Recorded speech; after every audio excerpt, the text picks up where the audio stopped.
The number one financial mistake people over 40 make isn't earning too little money. It's actually something far less obvious. In fact, it's the kind of mistake that quietly raises your stress and leaves you one unexpected event away from a financial mess. I'm Paudie Kelly. I'm a financial consultant and economics professor with over 20 years experience. And in this video, I'm going to show you the biggest mistake most people make over 40, the consequences of not fixing it, and how you could actually avoid it. Okay, so before we actually look at the consequences of this mistake, let's first identify what it is. And to do that, we need to separate our expenses into two different buckets: fixed expenses and variable expenses. Fixed expenses are expenses that are hard to unwind. You're contractually committed to pay a certain amount of money every month, maybe over a multi-year time frame. These include mortgage, tuition, car payments, these kinds of things. Variable expenses, on the other hand, are flexible, right? They're reversible. You can cancel them or reduce them at any point. They include things like travel, eating out, hobbies, upgrades, things of that nature. Now that we know the difference between these expenses, we can start to see how they impact your break-even point, which is exactly where this big mistake takes place. Your break-even point is the minimum amount of income you need every month just to keep your life running. Not thriving, not investing, not saving, just staying afloat. And the thing to note here is this: fixed and variable expenses impact your break-even point differently. Everyone has a combination of fixed expenses and variable expenses. Neither one is good or bad. Fixed expenses bring predictability, right? You know exactly how much is going out every month, whereas variable expenses bring flexibility. You can reduce it or increase it whenever you need. Both have their benefits. But fixed expenses are non-negotiable. You have to pay them, and so they're included in your break-even point. Whereas variable expenses are negotiable. You can reduce them, you can cancel them, and so they're not included in your break-even point. And this is important because so many people focus on this equation: total expenses equals total fixed expenses plus total variable expenses. Now, this is useful in its own way, but it does actually hide something dangerous. It hides your risk of ruin. It's not obvious here what you can cut and what you can't cut when the crap hits the fan. So this means that most 40-year-olds have a high proportion of fixed costs, which basically means they have a high break-even point. So when something unexpected happens, like an unexpected medical bill or a sudden layoff, it threatens to ruin them. And when you're over 40 and you're time poor, you might not even have time to recover. That's a scary proposition. Think of your finances like a piece of string. So when it has tension, it's strong, right? It supports structure, it can hold weight. That's what fixed expenses do. They sort of tighten the string. Mortgage payments, tuition fees, these kinds of things, right? They create stability and security in your life. But the tighter you pull that string, the less room it has to move. At some point, it stops being strong and starts being fragile. And when something unexpected happens, like a missed bonus or a sudden layoff or a medical bill, whatever it is, right?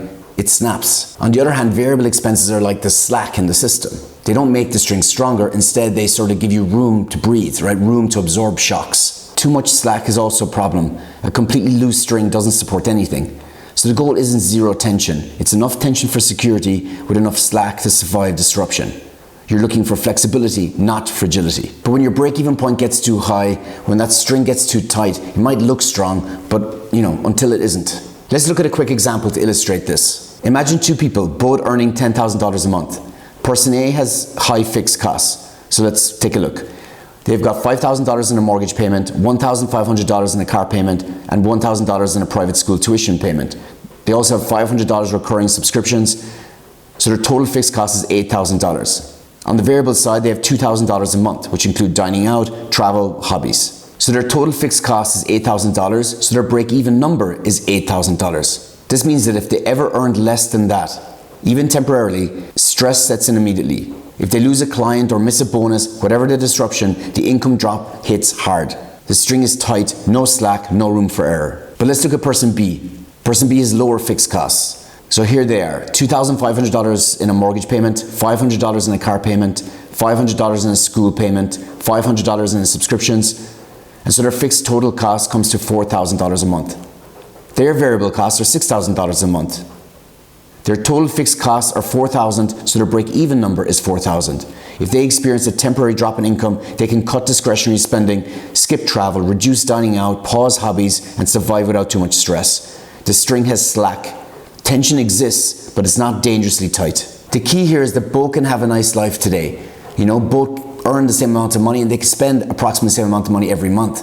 But person A is fragile and person B is flexible. Most people think earning more fixes this, but now you can see that it doesn't. The problem isn't income, it's the commitments you can't undo. So if you're over 40 and with high fixed costs, then you have a high break-even point, which basically means you have a high risk of ruin, because the second something unexpected happens, you're in a very vulnerable position. This is one of the biggest mistakes people over 40 make. Now this leads me on to the consequence of this big mistake, because this is also very important. I hear almost no one talking about this, but here it is. Higher fixed costs lower the value of your future opportunities. Let me break that down for a second. Life comes down to just sort of a series of opportunities, right? A new job, a new partner, a new place to live, these kinds of things. And when we're making these big decisions, we sort of do some mental accounting in our head. We think about the risk involved and the return involved. This is sort of a mental expected value equation. We ask ourselves sort of, what is the probability that this will go wrong? And what will I lose if it does go wrong? But on the other hand, we ask ourselves, what's the probability of it going right? And what do I gain if it does go right? If then the expected value is positive, then we go for it, right? I'm sure you do this in your head all the time. But let me just give you a quick example to make it clear. Suppose an investment has an 80% chance of making $5,000 and a 20% chance of losing $10,000. So we do a kind of expected value calculation. So on the positive outcome side of the equation, you have 80% times $5,000, so that's $4,000. Then on the negative outcome side of the equation, you have 20% times $10,000, so that's $2,000. Therefore, the expected value of this particular investment is $4,000 minus $2,000, which is a plus $2,000, positive $2,000 outcome. The positive outcome is higher than the negative outcome, so it's a positive expected value, so it makes sense to take it. But now let's see how this applies to the people from the earlier example. So person A and person B spend $10,000 per month each. We know person A spends $8,000 in fixed costs and $2,000 in variable costs, and person B spends $4,000 in fixed costs and $6,000 in variable costs. So we can clearly see for person A, losing $10,000 would mean it takes them 5 months of saving on variable costs to break even again and cover his losses. But person B can cut back on $6,000 per month and cover his losses in maybe a month and a half. It's the same opportunity mathematically, but the risk for A is much bigger than it is for B. Person A is fragile, but person B is flexible. So the difference here isn't how much they make, it's how big the negative outcome is in relation to their break-even point. Higher fixed costs don't necessarily kill opportunities, but they can quietly disqualify you from saying yes to them. You can't take a lower paying but more interesting role at work. You can't step back from work temporarily to take care of a family member. You can't take a gamble on changing industries or starting a business. Ultimately, you can't say yes to uncertainty. This is why you hear so many people say, oh, I'd love to do that, but I can't. Or, I wish I could do that, but I'm not in a position to take those risks anymore. It's not lack of ambition. It's not even fear. It's math. The problem is their fixed costs are proportionately too high. And the hard truth about this is that all of this is magnified and amplified when you're over 40. At this age, you're old enough to know that throughout life you have income volatility, and that's normal. During some periods of your life, the economy is doing well, you're taking advantage of opportunities, you're earning well. And then on other times, the economy is not doing so well, you're not able to see or have any opportunities, and maybe not earning as well as you were. This, of course, sucks at times, but it's perfectly normal. We can be sure there's going to be another boom and another crash. We just don't know when or for how long it's going to happen. And because of this economic fact, everyone needs to be prepared for financial emergencies, but also need to be prepared for financial opportunities. And this applies to over 40-year-olds more than maybe anyone else for 2 reasons. The first is that people over 40 are time poor. They're no longer time rich. This amplifies the risk of a financial disruption. If we go back to the example of 2 people, person A and person B, but let's now equate the costs. Let's make them the same, but let's change the ages. Now both person A and person B have the exact same high fixed cost of $8,000 out of $10,000. But now the key difference is person A is 45 and person B is 25. So let's say there's an economic crash and they both lose their jobs for a few months. This will drop them both into a huge amount of debt because they can't cancel their excessive fixed costs. But the difference here is person B has 20 years more to make up for this loss. So for person B, it's a huge setback that will be hard to recover from. But for person A, it's a devastating blow. They will likely never recover from it.